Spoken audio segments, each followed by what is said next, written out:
Hello friends, எல்லாரும் எப்படி இருக்கீங்க? இன்னைக்கு நம்ம வீடியோல வரகு அரிசியில நம்ம தக்காளி சாதம் எப்படி செய்யறதுன்னு பார்க்கலாம். 200 கிராம் வரகு அரிசியை நான் எடுத்துர்க்கேன். ஒரு கிளாஸ்ல அளந்து எடுத்துர்க்கேன். வரகு அரிசியை ரொம்ப நேரம் நம்ம ஊற வைக்க கூடாது. ஒரு 10 ல இருந்து 15 நிமிஷம் ஊற வெச்சோம்னா போதும்.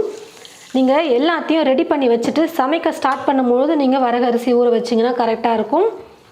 3 தக்காளி பழம் நல்லா இந்த மாதிரி பழுத்த பழமா எடுத்துட்டு சின்ன சின்னதா கட் பண்ணி மிக்ஸில போட்டு நல்லா நைஸா இந்த மாதிரி அரைச்சு எடுத்துக்கிட்டேன். ஸ்டவ் பத்த வச்சிட்டு ஸ்டவ் மேல ஒரு குக்கர் வச்சிட்டு குக்கர் நல்லா சூடேறினதும் எண்ணெய் கொஞ்சமா சேர்த்துக்கிறேன். எண்ணெய் ஓரளவுக்கு காஞ்சதும் 2 கிராம்பு, ஒரு பிரியாணி இலை, ஒரு அன்னாச்சி பூ, ஒரு சின்ன துண்டு பட்டை சேர்த்துக்கிறேன்.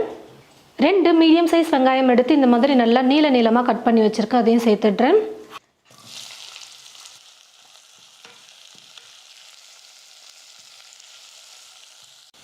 வெங்காயம் இந்த மாதிரி நல்லா ஊரளவுக்கு வதங்கினதுக்கு அப்புறம் 1/2 டீஸ்பூன் அளவுக்கு இஞ்சி பூண்டு விழுது சேர்த்துக்கிறேன்.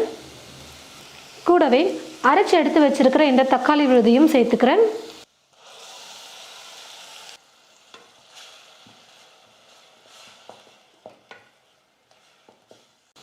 இஞ்சி பூண்டு விழுது, தக்காளி விழுது நல்லா வதங்கி வந்துருச்சு.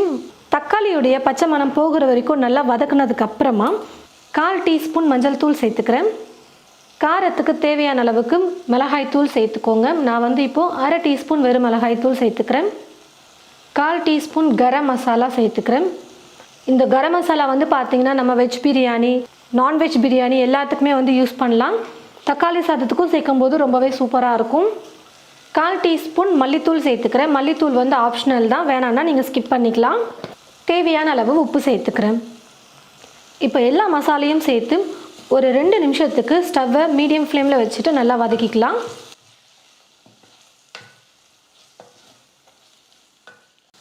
மசாலா எல்லாம் சேர்த்து 2 நிமிஷத்துக்கு நல்லா வதக்குனதுக்கப்புறம் தேவையான அளவுக்கு தண்ணி சேர்த்துக்கலாம். இந்த கிளாஸில் 1 கிளாஸ் அளவுக்கு நான் பார்த்தீங்கன்னா வரகரிசி எடுத்திருக்கேன். இப்போ 2 கிளாஸ் அளவுக்கு தண்ணி சேர்த்துக்கிறேன்.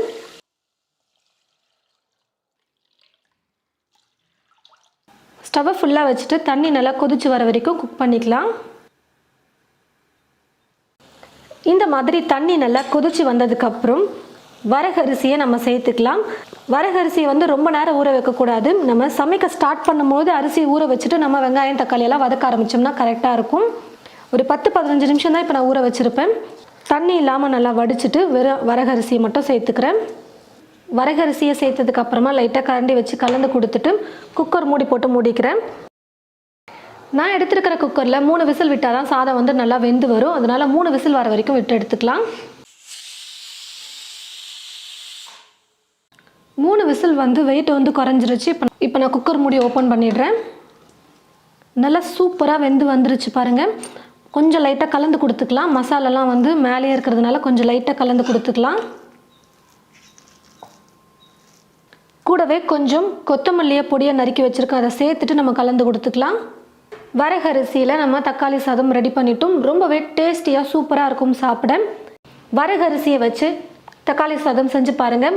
ரொம்பவே சூப்பராக இருக்கும். ட்ரை செஞ்சு பார்த்துட்டு எப்படி இருக்குன்னு சொல்லிட்டு மறக்காமல் கமெண்ட் பாக்ஸில் கமெண்ட் பண்ணுங்கள். இந்த வீடியோவை மற்றவங்களுக்கும் ஷேர் பண்ணுங்கள். தேங்க்யூ.